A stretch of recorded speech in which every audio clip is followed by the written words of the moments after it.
Good afternoon for Wall Street Media. I'm Cynthia and I'm here with Doug, and we'll help you make money in the stock market with information you will not find anywhere else. Well, hello there. Good afternoon. Good afternoon, Doug.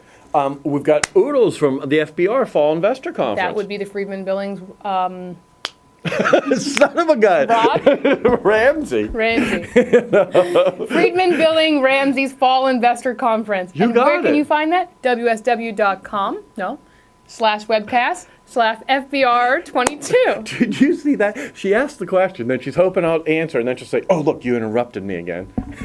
No, you are so... Doug's playing with me today. You've been around. He's been telling me that we're doing different conferences than we're actually doing. Yeah. So anyway, Yeah. we are doing FBR. First up, we have Wilson Eglin, CEO of Lexington Realty Trust, LXP, spoke about reorganizing the company's assets, diversifying the tenant base, and geographic locations. So Doug, before I get started, tell us what the FBR Capital Markets Fall Investor Conference does. Well, they've got 10 rooms at a time. Okay. And they've got some really big hitters that came in. This morning we already had Ameritrade. And we had Sally Mae, and it was standing room only, right? And so they'll pick from different sectors, and they'll have waste management, and they have Casella Waste, right?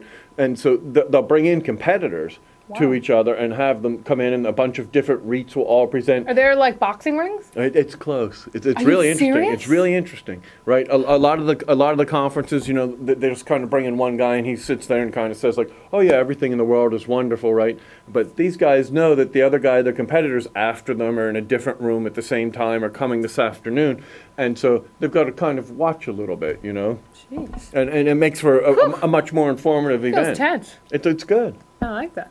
Anyway, John Lengel, CEO chair of Canadian Natural Resources, CNQ ticker, talked about how his company is constantly expanding into its second largest undeveloped base in Canada. They will use technological advances at extraction techniques to continue to improve recovery rates in their heavy oil. They have also started to build a pipeline to the American Gulf Coast where they have to deal with the refinery. Hey, German, by the way, I watched There Will Be Blood again over in Vietnam.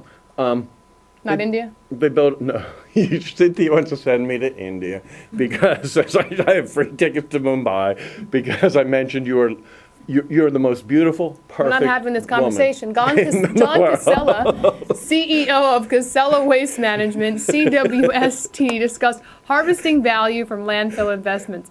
He also said that Casella's next major debt maturity is the senior secured credit facility maturing April 28, 2010.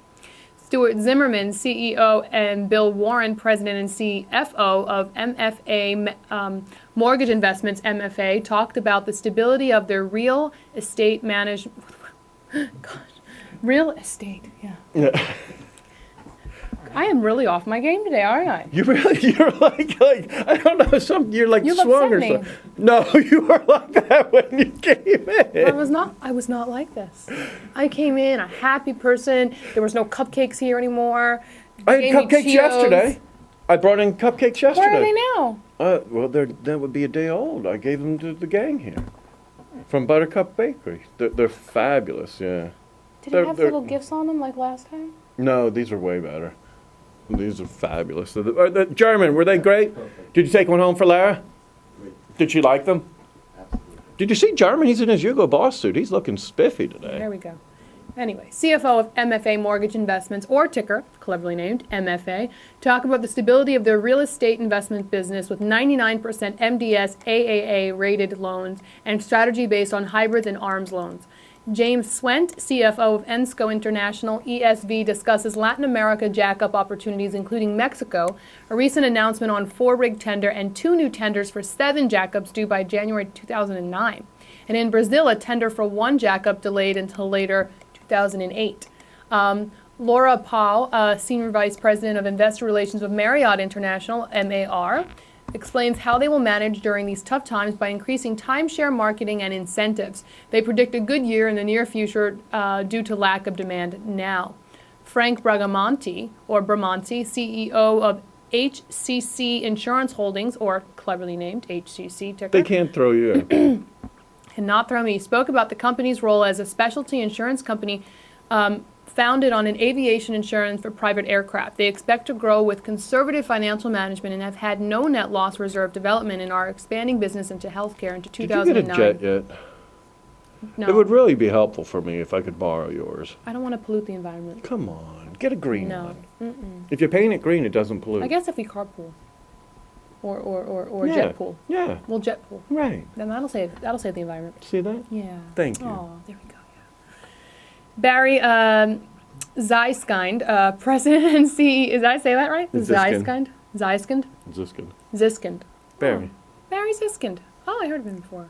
I think he's President and CEO of AmTrust Financial Services. Oh, yes, I'm right. You're fabulous. Ticker AFSI. How do you remember all of them? I just, You know, it's that actress training.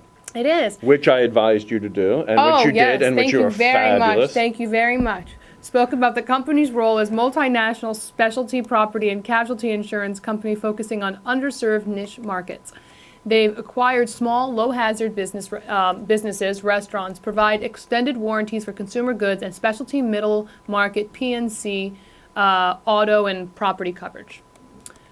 Lloyd McAdams, Chairman and CEO of Anworth Mortgage Asset, ANH, outlined the company's business objectives and discussed the strength of the balance sheet in the current mortgage crisis. He also talked about the factors that will motivate an increase in leverage. Ronald Herman, CEO of Hudson City Bancorp, HCBK, covered the steady growth of the bank over the past few years, highlighting a 41% increase in the number of branches since January 2006. Branches in 9 of the top 50 counties of household income, and a 20%. My zip code, highest income in the U.S. Sorry Yeah. to mention that. Oh, it's a great place for you to stand with your coffee cup. And a 20% asset growth every year for the past 10 years. I'll meet you in the lobby. Yeah. He outlined the bank is committed to internally generated growth, capitalizing on merger-related market disruptions, and maintaining the same underwriting process that has brought them success. We're here every day at Wall Street Media. You can find us directly at WSMCO.com. Thank you. Say goodbye, Doug. Goodbye. Oh, thank goodness you're leaving. StockTwits. StockTwits. Go to StockTwits. It's beautiful stuff, man. Kunal was are they gone emailing now? me. No, they're still there. They're still there? Okay. Yeah. You got to go to StockTwits. Don't forget Covestor, and also we have Investopedia. They're all free, and they will all make you more intelligent investors. Thank you. Thank you.